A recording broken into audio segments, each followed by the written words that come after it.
नमस्कार दोस्तों, लोकतंत्र में घास को उगने का अधिकार है और गधे को खाने का। दोस्तों, ये बेहद खास टिप्पणी माननीय सुप्रीम कोर्ट के माननीय न्यायाधीश जस्टिस सूर्यकांत ने की है। उनकी इस टिप्पणी के भाव को समझने के लिए पहले आप पूरे वाक़ये पर गौर फरमाइए। भारतीय जनता पार्टी की पूर्व प्रवक्ता नुपुर शर्मा के पैगंबर मोहम्मद पर दिए गए आपत्तिजनक बयान के बाद देश के अलग अलग हिस्सों में उनके खिलाफ FIR हुए हैं।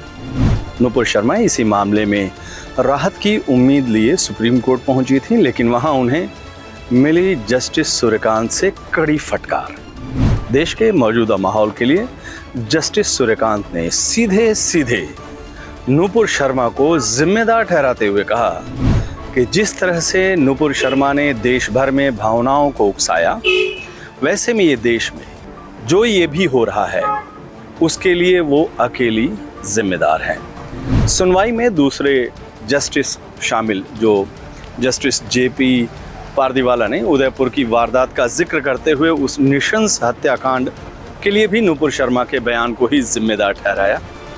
नुपुर शर्मा के वकील ने सफाई में जब ये कहा कि उनके मुवक्किल ने अपने बयान के लिए माफ़ी मांग ली है, तो माननीय सुप्रीम कोर्ट ने उन्हें फटकार लगाते हुए कहा कि नुपुर शर्मा को टीवी पर जाकर माफ़ी मांगनी चाहिए।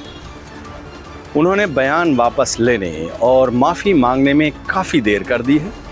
नुपुर शर्मा पर सुप्रीम कोर्ट की अगली टिप्पणी और तल्ख नाराज़गी भरा था। ये बयान बहुत व्यथित करने वाले हैं और इनसे अहंकार की बू आती है। इस प्रकार के बयान देने से उनका क्या मतलब है? इन बयानों के कारण देश में दुर्भाग्यपूर्ण घटनाएं हुई। ये लोग धार्मिक नहीं हैं। दूसरी तरफ नुपुर शर्मा के वकील ने उनकी जान को खतरा बताया, जिस पर सुप्रीम कोर्ट के माननीय न्यायाधीश ने उल्टे उन्हीं से सवाल पूछ लिया, आपको खतरा है या फिर देश के लिए आप खतरा बन गई हैं? सुप्रीम कोर्ट ने नुपुर शर्मा के मामले में दिल्ली पुलिस को भी जमकर फटकार लगाई।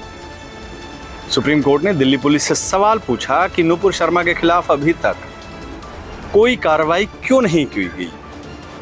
गधे और घास वाला प्रसंग तब उठा जब नुपुर शर्मा के वकील ने उनका बचाव करते हुए कहा कि लोकतंत्र में देश के हर नागरिक का बोलने का अधिकार है। उनके कहने का मतलब ये था कि लोकतंत्र में नुपुर शर्मा को अपनी बात रखने का अधिकार है और उन्होंने अपने उसी अधिकार का इस्तेमाल करते हुए बयान दिया था। नुपुर शर्मा के वकील की इस दलील पर सुप्रीम कोर्ट के माननीय न्यायाधीश जस्टिस सूर्यकांत ने उन्होंने कहा कि लोकतंत्र में सबको बोलने का अधिकार है, लोकतंत्र में घास को उगने का अधिकार है और गधे को घास खाने का।